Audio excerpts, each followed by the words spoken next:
Okay, so if you're planning to buy a MacBook Air, don't do it before you watch this video. I've tested several M2 MacBook Airs and buying these two models would be like throwing your money away. Oh, I'll also tell you how to get a crazy discount on your purchase and you'll feel like these were practically free, just like Air.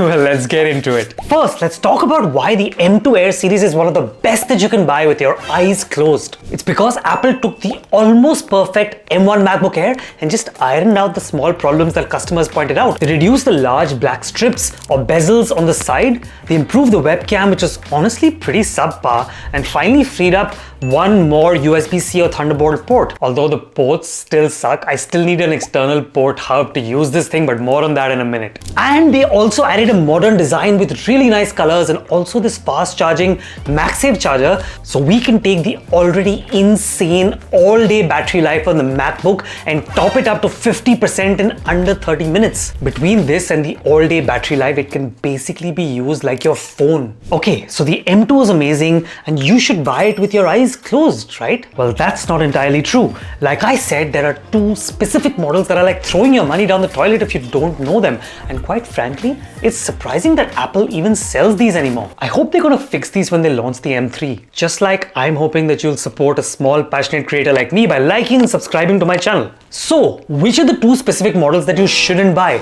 The first model that you shouldn't buy is due to a design flaw. And just to be clear, overall, the design of the M2 MacBook Air is beautiful. It maintains that Apple's signature clean design aesthetic with unibody design made from one piece of metal with no joints of any kind, and it comes in 4 colors: midnight, starlight, space gray, and silver. But there is one dud in here. The midnight is that beautiful, sexy color that draws you to it. But stop, it's a trap. You're not meant to have it after all. Reviews across the internet confirm that the matte surface fingerprints like crazy, and even with good care, it's never going to look clean. What's more, it nicks and scratches very easily too, especially around the ports like the power port. Don't give in to temptation, there's no good ending down this road. Turn your attention instead to the super nice space grey, which I have right here. Or the classic silver, or that lightish gold that they call starlight, though that's not for me. But the color, of course, is purely subjective. The second flawed model is due to a technical design problem, and this flaw is with the base 256 gig solid-state drive configuration of the M2 MacBook Air. For some reason unknown to humanity, it only uses one NAND chip for data transfers,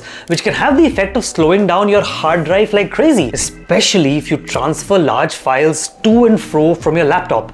Again, this is not a massive deal breaker, and for most people who don't store large files or documents locally on their hard drive but instead use cloud storage or work on the browser most of the time, it doesn't matter. But if you're a photographer or someone who has heavy files which are moving on and off the hard drive, you will want to bump up to the 512 gig model. That's another $200 or pounds or euros or 30,000 rupees more. By the way, the one thing that isn't great on any of the MacBook Airs are the ports, which are so important for everyone. Both the M1 and the M2 have the same ports, 2 USB-Cs and 1 headphone jack. So sorry, there's no HDMI or SD card slot for those who are looking. However, the M1 made this even worse by taking up one of the 2 USB-C slots for a power cable. So basically, you couldn't use two things at the same time, like a pen drive and a monitor. On the M2, they added MagSafe charging back. So there's an option to use both your USB-C Thunderbolt ports at the same time. Thank God. But honestly, I still end up using my external dock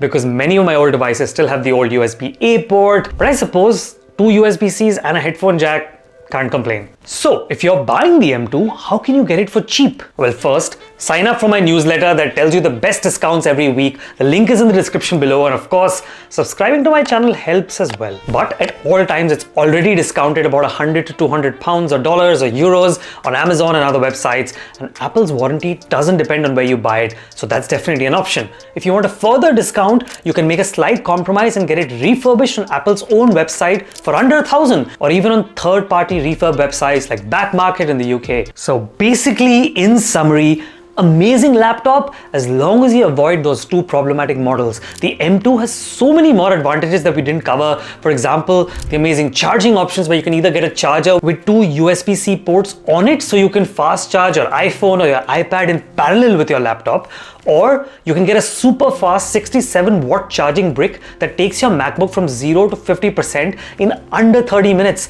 And I have that one right here. Also, there's the massively improved webcam. The one on the M1 was honestly pretty bad bad for a 1,000 pound laptop, but the M2 has the really good 1080p webcam just like your iPhone does. So it really does have the best of everything the MacBook has to offer.